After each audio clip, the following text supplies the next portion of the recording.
আজকে নিয়ে এলাম চিড়ের পোলাও রেসিপি। দেখো যা যা লাগবে আমি এক জায়গায় জোগাড় করে নিয়েছি। অনেক রকম ভাজাভুজিতে দেবো।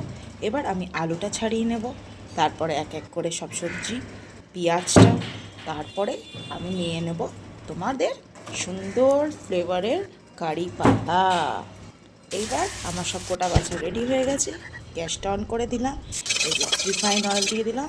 ভালো করে গরম হয়ে গেলে এবার আমি ফোড়নের জন্য সব কিছু দিয়ে দেবো। হালকা ভাজা করে ওগুলো তুলে রাখবো। এবার আলুটা ভাজবো, ভালো করে আলুটা ভাজবো। তারপরে আমি কিছুক্ষণ পর পেঁয়াজটা অ্যাড করব। আর তার সাথে একটু পাতাও দিয়ে দেবো, কারি পাতা দিয়ে এটা অনেকক্ষণ ভাজা ভাজা হবে। আমি খুব তেল কমে রান্নাটা করি, তো ওই জন্য দেখো তেলটা খুব কমই বেরোচ্ছে। আর যখন মনে হবে তেল লাগবে তো একটু লবণ দিয়ে দেবে, দেখবে অনেকটা তেলটা কম দিয়েই তোমার রান্নাটা হয়ে যাবে। এবার এটা আমি ভালো করে নেড়ে নেব, কিছুক্ষণ একটু মজতে দেবো। এরকমই এখন নাড়তে থাকবো।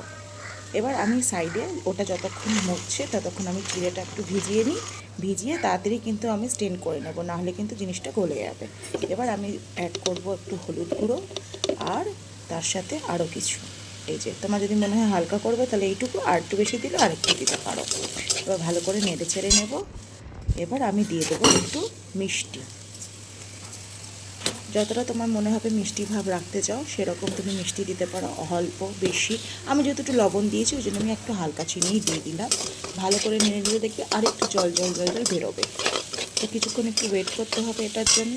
যেই একটু বেরিয়ে যাবে, দেখো দেখো জল ছেড়ে গেছে, তখন আমি ভাজাগুলো সব দিয়ে দেবো, যেগুলো আমি হালকা ভাজা করে রেখেছিলাম। বেশি ভাজা করবে না, তাহলে তিতো হয়ে যাবে। এরপর ভাজতে ভাজতে ভাজতে ভাজতে যখন কিছুক্ষণ ভাজা হয়ে যাবে, যখন আবার তেল ছাড়তে লেগেছে, এরপরে আমরা জিরেটা আর একটু কারি পাতা, আমি একটু ধাপে ধাপে কারি পাতাটা দিতে পছন্দ করি, আমার খুব ভালো লাগে। কেন কি আমি একটু পাতাটা বেশি দিই, তো একসাথে দিলে ফ্লেভারটা ভালো আসবে না। এরপরে আমার হয়ে গেছে রেডি, একদম রেডি। এবার চলো পরিবেশনের পালায় চলে যাব। গ্যাসটা অফ করে দিই। এরপরে রেডি হয়ে গেছে। কত সুন্দর লাগছে দেখো। এটা তোমরা জলখাবারে করতে পারো, বিকালে সন্ধ্যা টিফিনে করতে পারো, বা বাচ্চাকে টিফিন স্কুলে দেওয়ার জন্য, বা নিজে স্কুলে টিফিন নিয়ে যাওয়ার জন্য করতে পারো, অফিসের টিফিনের জন্য। বা যখন তখন একটু ট্রাই করতে পারো, যখন একটু ছোটোখাটো খিদে পায়। তোমরা এমনিও খেতে পারো, বা যদি মনে হয় একটু কেচাপ বা চিলি সস দিয়ে খাবে সেটাও খেতে পারো। এই